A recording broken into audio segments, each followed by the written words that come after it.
मेरा पति अपनी गर्लफ्रेंड से शादी करना चाहता था। हमारी शादी के बाद मुझे पता चला उसने मुझसे शादी बस मेरे पिता के पैसों के लिए की थी। इसलिए वह मुझे कुछ नशीली चीज़ खिलाने लगा जिससे मैं पूरे समय बेहोश सी पड़ी रहती। जब मैं इससे भी नहीं मरी तो पति ने मेरे साथ ऐसा खौफनाक काम करना शुरू कर दिया जिससे मेरी रूह कांप गई। सपना एक बहुत सीधी लड़की थी। उसकी माँ की मृत्यु कुछ समय पहले ही हुई थी। सपना शादी के लायक हो गई थी तो उसके पापा ने तुरंत ही लड़के की तलाश शुरू कर दी कि एक दिन सपना के पापा के एक दोस्त ने एक रिश्ता बताया। दोस्त पर विश्वास कर उन्होंने लड़के की छानबीन नहीं की और तुरंत रिश्ता तय कर दिया। और कुछ समय बाद ही सपना की शादी समीर के साथ बड़े धूमधाम से हो गई। शादी के बाद सपना ससुराल पहुंच गई और ससुराल में कदम रखते ही सपना के जीवन को दुखों ने घेर लिया। ससुराल में उसका किसी ने स्वागत कोई रीति रिवाज नहीं किए। समीर सपना को घर के दरवाजे पर ही छोड़कर अपने परिवार व रिश्तेदारों के बीच जाकर बैठ गया। समीर की बुआ सपना को लेकर कमरे में गई।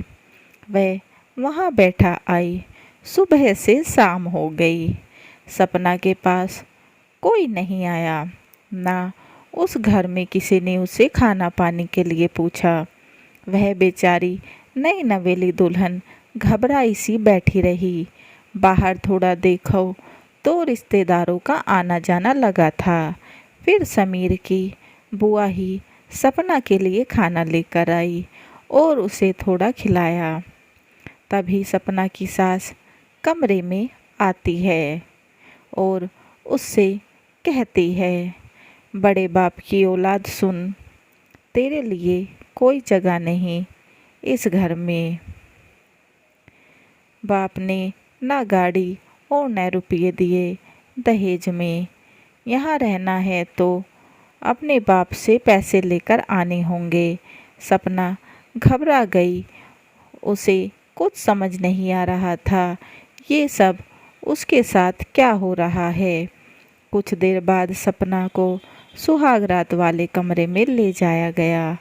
काफ़ी देर बाद समीर कमरे में आया और चुपचाप बेड पर आकर लेट गया। सपना बिना कुछ बोले सब चुपचाप बैठे देख रही थी।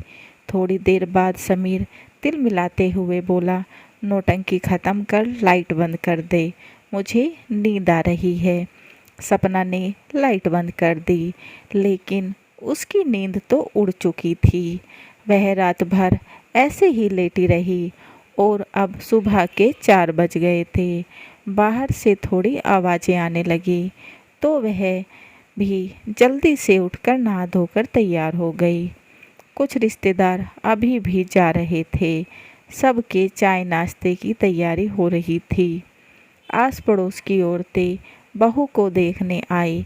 सपना को बाहर ले जाया गया जहाँ सब औरतें बैठी थी। सब सपना को देखते ही तारीफ करने लगी। अरे समीर, तू तो बड़ा किस्मत वाला है, कितनी सुंदर बहू आई है। उसी शाम पड़ोस में शादी थी। समीर के पूरे परिवार को बुलाया था। समीर और उसकी माँ शादी में जाने को तैयार हो रहे थे कि पड़ोसन बोली, आज तो नए जोड़े को भेज दो। न चाहते हुए भी सास ने समीर व सपनों को साथ भेज दिया। अगले दिन समीर कुछ काम का बहाना कर 3-4 दिन के लिए बाहर जाने लगा। इस पर सपना ने चुप्पी तोड़ी और बोली, 2 दिन पहले शादी हुई है और अब आप जा रहे हो, मेरा मन कैसे लगेगा। इस पर समीर गुस्से में बोला, ज़्यादा नौटंकी मत कर, बचपन से मैं ही तेरा मन बहला रहा था, जा अपना काम कर। 4 दिन बाद जब समीर वापस आया तो भी सपना के पास नहीं गया। अपने घर वालों से ही बातें करने में व्यस्त रहा और वहीं सो गया। सपना काफ़ी देर तक इंतज़ार करती रही, लेकिन वह नहीं आया। अगले दिन सपना व समीर को उसके मायके वाले लेने आ गए। सपना काफ़ी खुश थी कि मायके में समीर से बात हो जाएगी, लेकिन समीर ने जाने से मना कर दिया और उसकी माँ ने भी कि अपनी बेटी को आराम से रखना, ज़्यादा दिन कोई जल्दी नहीं वापस भेजने की। लेकिन सपना का भाई नहीं माना। वह बोला, यह रस्म है, दोनों को ले जाना होगा, नहीं तो सब लोग क्या कहेंगे।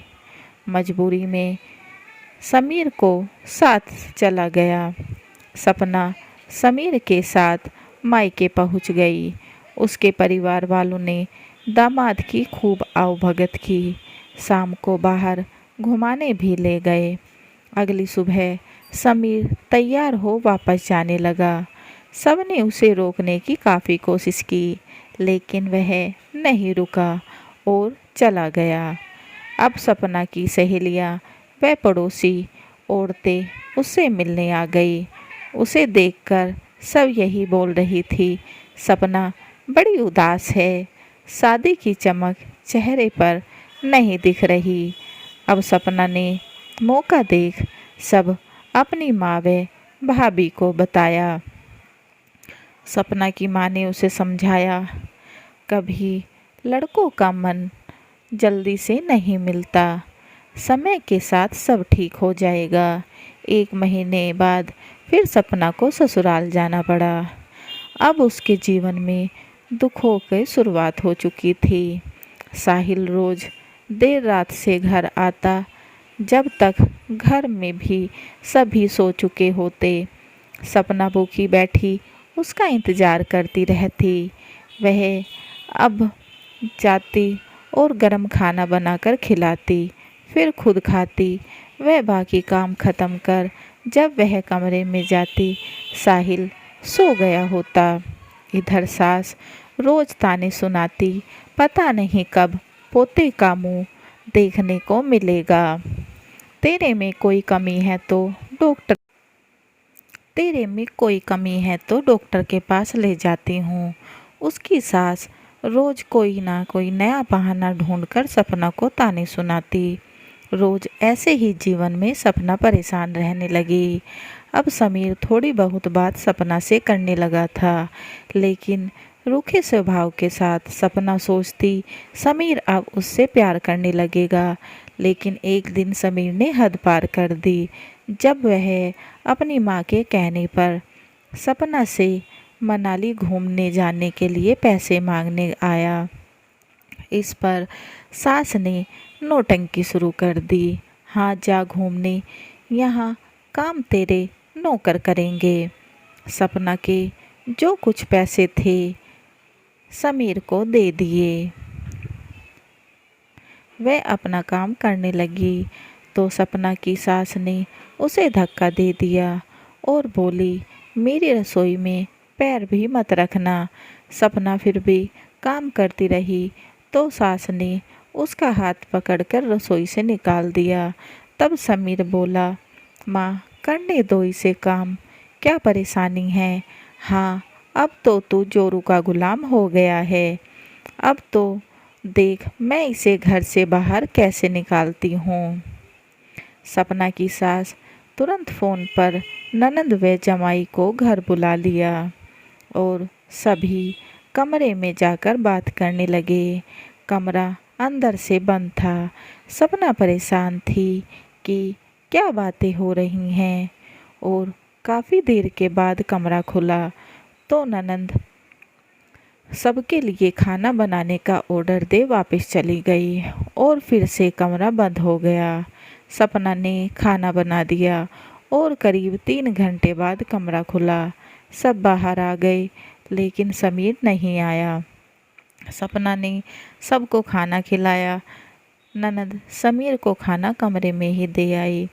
सपना रसोई का काम ख़त्म कर अपने कमरे में चली गई कि तभी समीर भी पीछे से कमरे में पहुंच गया और सपना के बाल पकड़ थप्पड़ मारता हुआ बाहर ले आया। वह बोला, चल अपना सामान पैक कर, तुझे तेरे बाप के पास छोड़कर आता हूँ। सपना रोने गिड़गिड़ाने लगी। फिर समीर की बहन उसे कोने में ले जाकर समझाने लगी, अरे पागल, ऐसे तो इसका बाप तलाक करा देगा और दहेज भी वापस ले लेगा। कोई और रास्ता निकाल, ऐसा कुछ कर सब इसे ही गलत बताएं। फिर एक दिन समीर एक दोस्त अपनी पत्नी के साथ उसके घर आया। दोस्त के सामने समीर सपना से बहुत प्यार से बात कर रहा था। दोस्त जितनी देर रुका वही ड्रामा चलता रहा और दोस्त के जाते ही असली रंग में आ गया। अब समीर के मनाली जाने का दिन आ गया। उसके सभी दोस्त अपनी पत्नियों के साथ जा रहे थे, तो दोस्तों के कहने पर समीर भी सपना को साथ ले गया। मनाली पहुंचकर वह सब घूमने निकल गए। चलते चलते सपना का पाँव मुड़ गया और सूजन आ गई, जिससे वह सही से नहीं चल पा रही थी। तो बाकी के दोस्त आगे निकल गए, यह बोलकर कि तुम लोग धीरे धीरे आ जाओ। थोड़ा आगे चलने पर साहिल सपना को एक जगह बिठाकर बोला, तुम यहाँ बैठो, मैं अभी आ रहा हूँ। दोस्त का फ़ोन आया है, उसे कुछ ज़रूरत है। सपना को बैठे बैठे कई घंटे बीत गए, लेकिन साहिल वापस नहीं आया। अब वह घबरा कर रोने लगी। आते जाते लोग भी उसे देख रहे थे। तब एक महिला ने उससे पूछा, क्या हुआ? तो सपना ने बताया कैसे साहिल उसे वहाँ बिठाकर छोड़ गया। वह रोते हुए बोली, मेरे पास तो पैसे भी नहीं हैं घर जाने के लिए और ना ही होटल का पता मालूम है। वह महिला सपना को हौसला बंधाकर चली गई कि यहीं आसपास होगा, जाकर देख। सपना ने आसपास देखा तो साहिल कहीं नहीं मिला। तो उसे याद आया, उसने गहने पहन रखे हैं, इन्हें बेचकर ही घर तक पहुंच जाएगी। लेकिन तभी उसे एक लड़की मिली। वह बोली, घबराओ मत, मैं तुम्हें होटल तक पहुंचा दूंगी। मैं यहीं पास के गांव में रहती हूँ, मुझे यहाँ सब मालूम है। सपना बोली, लेकिन मुझे तो होटल का नाम भी नहीं पता। वह बोली, फिक्र मत करो, पहुंच जाएंगे। और बातें करते करते वह एक गली के बाहर जाकर रुके और वह बोली, वो रहा तुम्हारा होटल। सपना को अभी भी समझ नहीं आ रहा था। तो वह लड़की बोली, 2 होटल छोड़कर तीसरा तुम्हारा है। वह थोड़ा आगे गई तो होटल पहचान गई। उसने पीछे मुड़कर देखा तो वह लड़की जा चुकी थी। सपना ने होटल वाले से कमरे की चाबी मांगी और कमरे में जाकर रोते रोते कब वह सो गई पता ही नहीं चला। अचानक दरवाज़ा बजने की आवाज़ से उसकी आंख खुली। उसने झाँक कर देखा तो समीर खड़ा था। सपना ने दरवाज़ा खोला तो समीर आकर बिस्तर पर लेट गया। दोनों चुपचाप लेटे रहे। सपना भी कुछ नहीं बोली। अगले दिन सपना साहिल के साथ बाहर नहीं गई। वह अपने दोस्तों के साथ घूमकर आया और रात को वापस घर आ गए। वहाँ से आने के कुछ दिन बाद ही घर में काफ़ी झगड़ा हो गया, जिस पर ससुराल वालों ने सपना के मायके वालों को बुला लिया और उनके सामने सपना पर इल्ज़ाम लगाने लगे। सब कुछ योजना के अनुसार हो रहा था। फिर अलग कमरे में ले जाकर समीर व उसके ससुर ने उसके गहने भी उतरवा लिए जो उसके पापा ने दिए थे। सपना को अभी भी समझ नहीं आ रहा था कि आखिर हो क्या रहा है कि ससुर ने वह गहने सपना के पापा व रिश्तेदारों को दिखाए, जो उसके पापा के साथ आए हुए थे कि देखो तुम्हारी बेटी कितनी बदतमीज है, गहने निकाल मेरे मुंह पर मार दिए। सपना के मौसा जी को कुछ गड़बड़ लगी।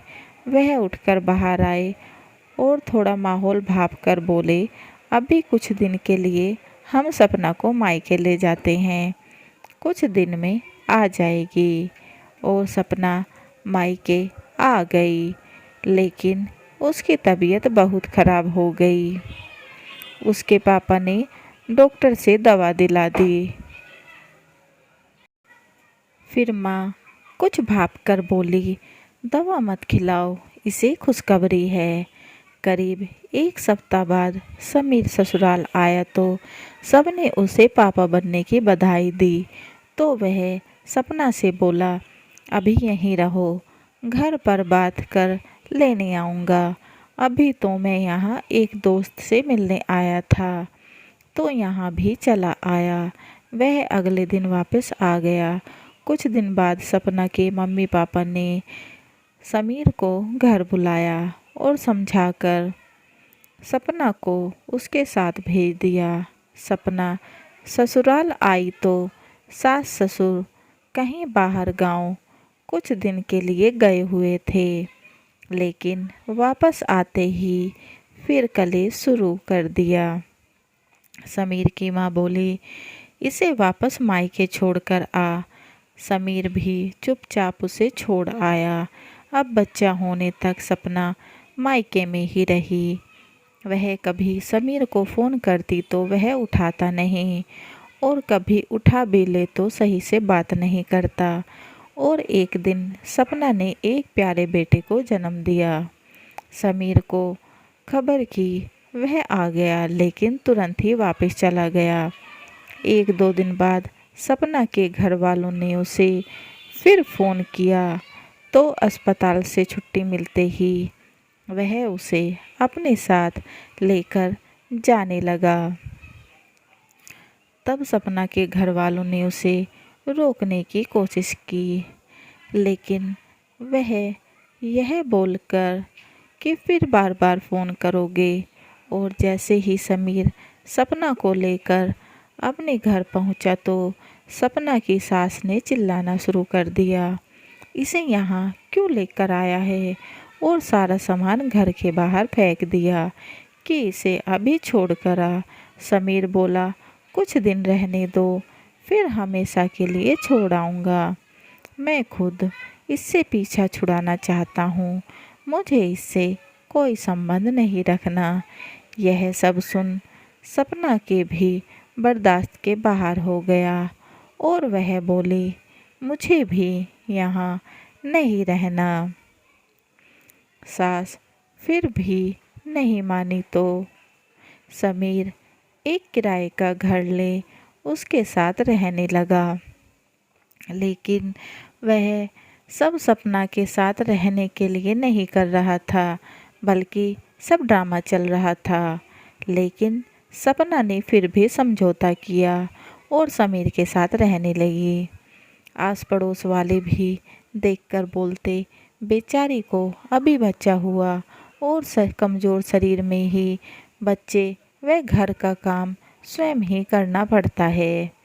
फिर एक दिन समीर की महबूबा का भाई उससे मिलने आया, जिसे समीर के माता पिता ने ही उसे समझाने के लिए बुलाया था। वह बाहर बैठे बात कर रहे थे, जहाँ सपना ना सुन सके।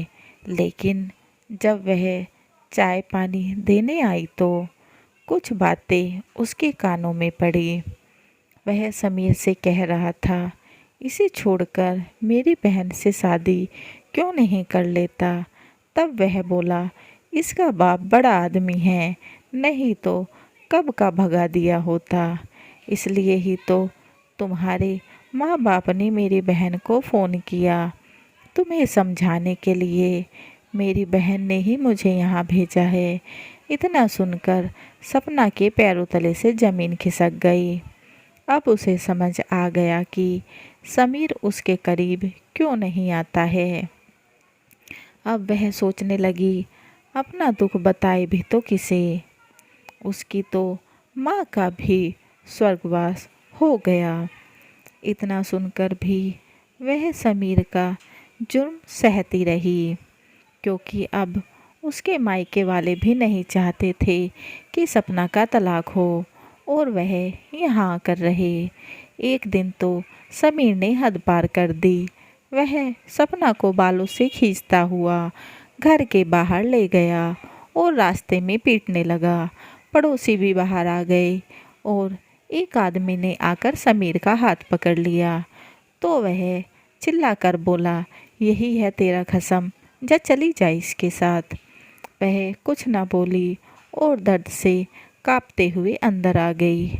अब सपना का बेटा भी बड़ा हो रहा था तो उसके मन में भी सपना के खिलाफ समीर ने जहर भरना शुरू कर दिया कि यह अच्छी औरत नहीं है, तुझे भी मार देगी।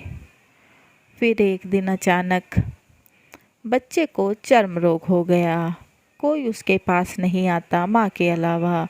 सपना ने दिन रात एक कर दिया अपने बच्चे को बचाने के लिए और उसकी मेहनत रंग लाई। बच्चा ठीक हो गया और साथ ही वह समझ गया उसकी माँ कितनी अच्छी है।